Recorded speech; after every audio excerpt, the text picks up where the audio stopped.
welcome. Thank you so much. Great afternoon to everybody. Okay, just introduce yourself and tell us who you represent. Yes, ma'am. So my name is Yaël Ossowski. I am a deputy director of the Consumer Choice Center. We're a consumer advocacy group. And for special note, I was a reporter in Vermont 10 years ago, Vermont Watchdog. And my family grew up going to the races at Thunder Road, just down the road in Barrie. So just down the road. Did you know our governor?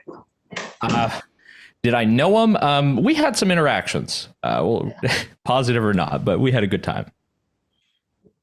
Shumlin at the time.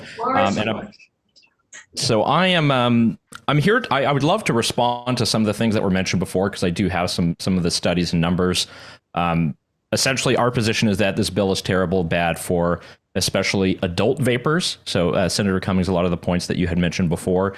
To the last question, there is a study that was done at Penn State about flavors, and it's around 70 to 75% of adults who do vape that prefer to have flavors. I will say in my own work, sort of advocating for this, researching, writing about it, you have basically an overwhelming majority of adult vapors, and I think there's an estimated 15,000 in Vermont. All of them like flavors. Nobody wants to vape your Virginia tobacco product, just to say. Other things, for the cases of EVALI, Senator Cummings was also correct. There were 3 confirmed cases in Vermont. This came from the illicit cannabis cartridges that were mixed with vitamin E acetate. And it was connected to normal nicotine vaping for a long time in the media, but the CDC did put out the final study on that, which sort of rebutted all of this.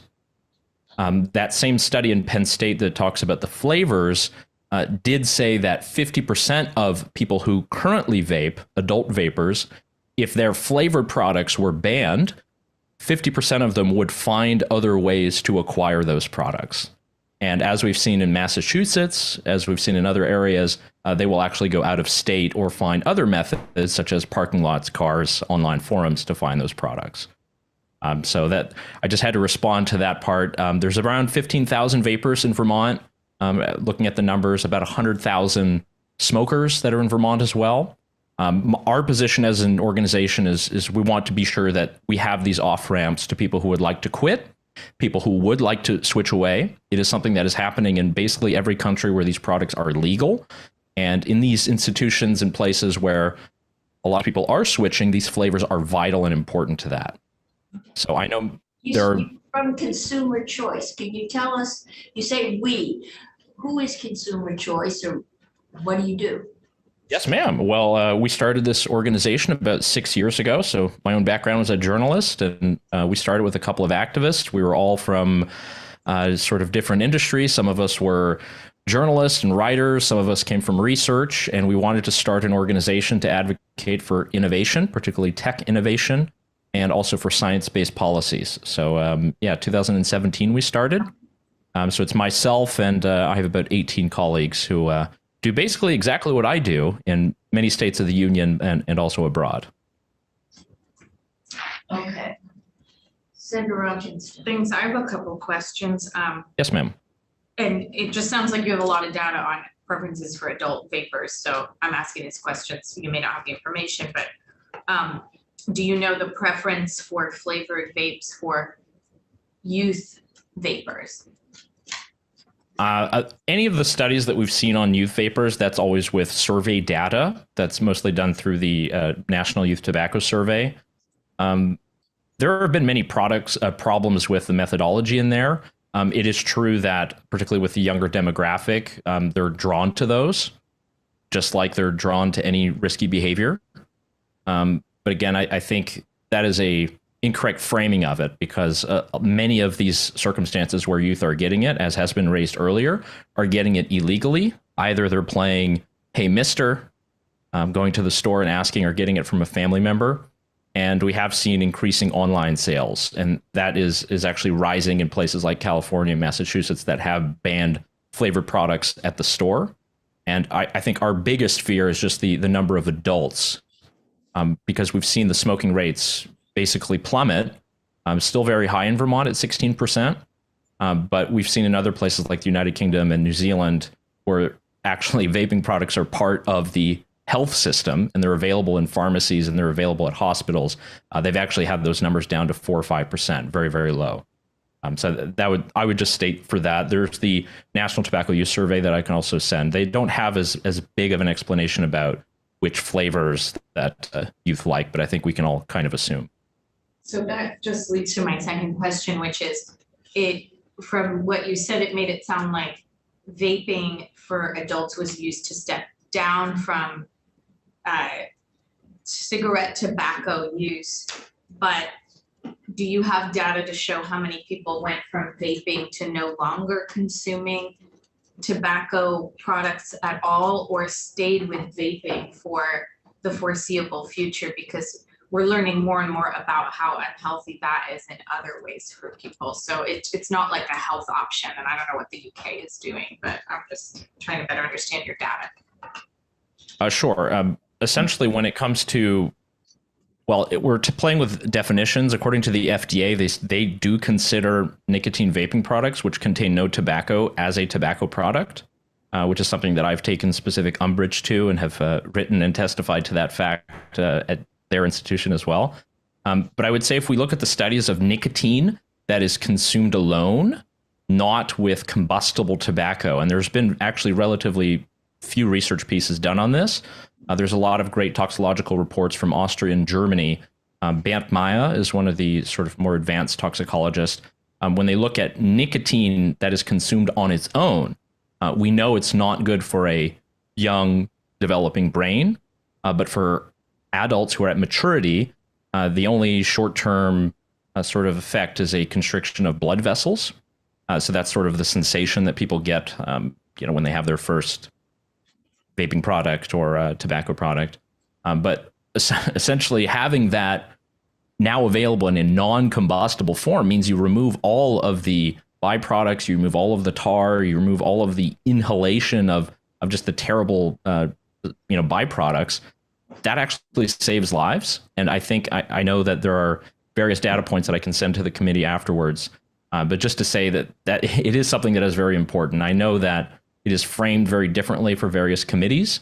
I know this is the finance committee, and you've already had a good presentation on the numbers, but it also should be looking at your prime demographic, and that is people who are smoking right now that we would like to stop by using alternative products. But I'm very happy to send additional studies, by the way, to the committee afterwards.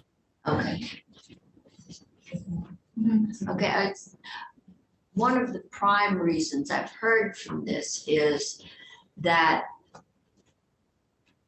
when you start very young and it's strawberry flavored and it's cute, but there's a nicotine component, that you end up with an addiction by the time you're 16 years old, and then you spend the rest of your life trying to work off it.